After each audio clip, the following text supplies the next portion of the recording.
Сәлеметсіздер ме құрметті 11 сыныптың оқушылары, қалдарыңыз қалай? Бүгін біз қазақ тілі пәні бойынша бөлім бойынша жиынтық бағалауға арналған тапсырмаларды орындайтын боламыз.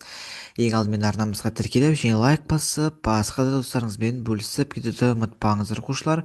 Бұл бізде екінші тоқсанға арналған ең бірінші жиынтық бағалау тапсырмалары. Жалпы бұл бізде бөлім қазіргі қоғам, миграция, зияткерлік миграция, шешендік сөздер бөлім бойынша жиынтық бағалау тапсырмалары.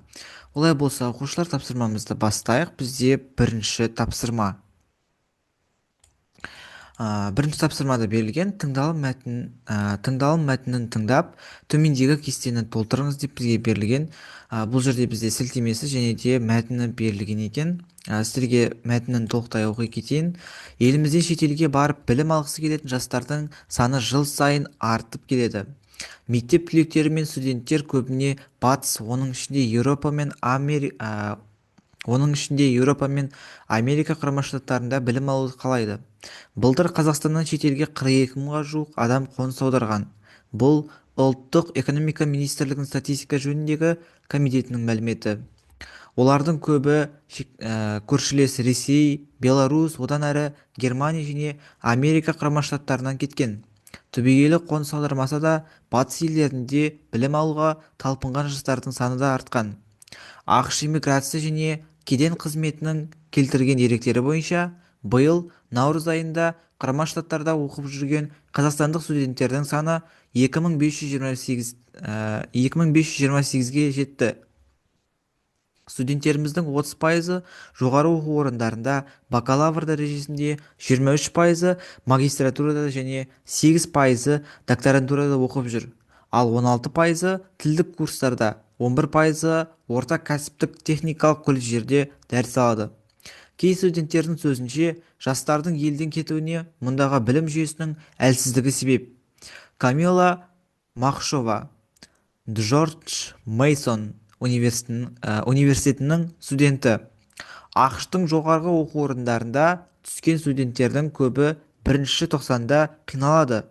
Мұндағы өмірге үйренгенше бірнеше ай керек, сосын ақырындап төселіп кетеді. Маған ақш-тағы білім беру жүйесі ұнайды. Барлығы жоғары деңгейде, бізбен салыстыруға келмейді. Профессорлар құрамы керемет. Бұл жерде сапалы білім аласың. Жалпы америкалық білім беру жүйесінің ерекшелігі, студенттер тек профессорлардың айтқанымен ғана жүрмейді. Жастардың өздігінен ізденіп, ғылыммен айналысуына барлық жағдай жасалған.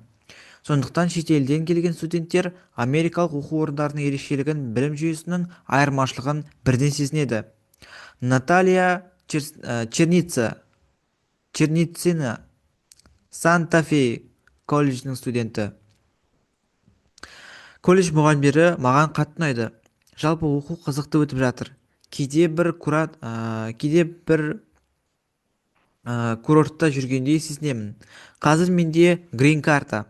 Сондықтан виза жағынан қиындық жоқ. Осы колледжде халықаралық студенттерге барлық жағдай жасалған. Профессорлар мен оқытушылар әрдайым көмектесуге дайын.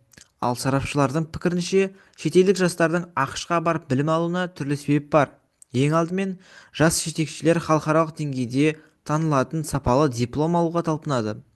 Себебі озық оқу орындарын тәмамдаған мамандарға жақсы табыс тауып, кәсібін дамытуға мол мүмкіндік ашылады. Олай болса, оқушылар, төмендегі кестені орындай кетейік. Мәтіннің жанр және мақсатты аудиториясы кімдер деп бізге берілген. Ақпараттық талдамалық жаңалық, мақсатты аудитория, мектеп түлектері, студенттер және олардың ата-аналары. Не себепті ойыңызды дәлелдеңіз. Себебі мәтінде шетелге білім алуға кетіп жатқан жастар туралы ресми статистика, сарапшылар пікірі мен студенттердің тәжірибесі баяндалған. Бұл ақпарат негізінен болашақта шетелде оқуды жоспарлап жүрген жастарға арналған.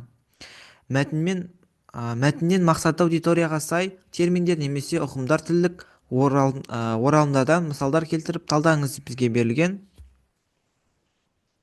Бакалавр дәрежесінде, магистратурада, докторантурада, тілдік курстар, орта кәсіптік техникалық колледждер, оқу деңгейлерін білдіретін терминдер: иммиграция және де кеден қызметі, грин карта, виза жағынан қиындық жоқ, халықаралық көші-қон мен заңды рұқсатқа қатысты ұғымдар, сапалы білім, профессорлар құрамы ә, құрамы өздігінен ізденіп ғылыммен айналысу, халықаралық деңгейде танылатын диплом, білім беру жүйесінің артықшылығын сипаттайтын тілдік оралымдар.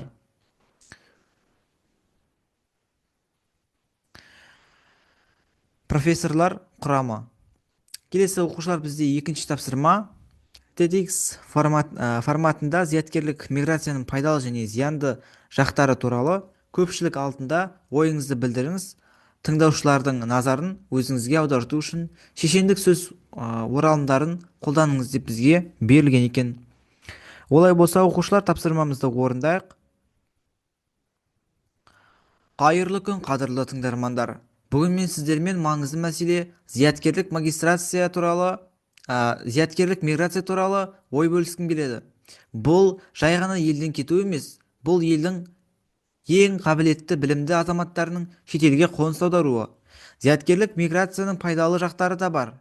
Шетелде оқыған жастар жаңашыл, жан-жақты дамыған, бәсекеге қабілетті маман ретінде еліне оралып, қоғамның дамуына үлес қоса алады.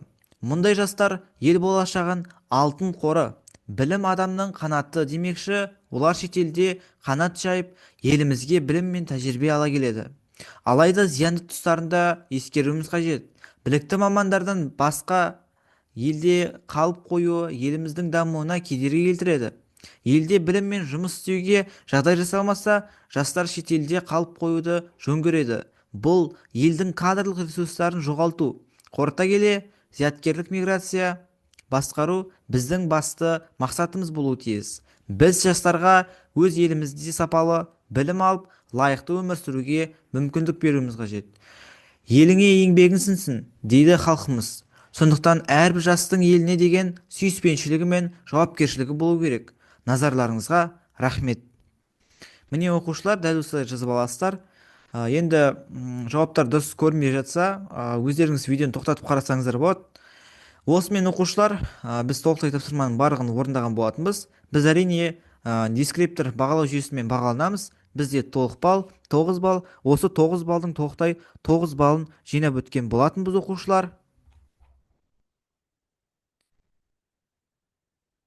Енді оқушылар, осы еңбегімді бағалап, арнама тіркеліп және лайк басып, басқа да достарыңызбен бөлісіп кетуді ұмытпаңыздар оқушылар.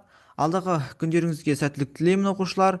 Бүгінге осы, сау болыңыздар.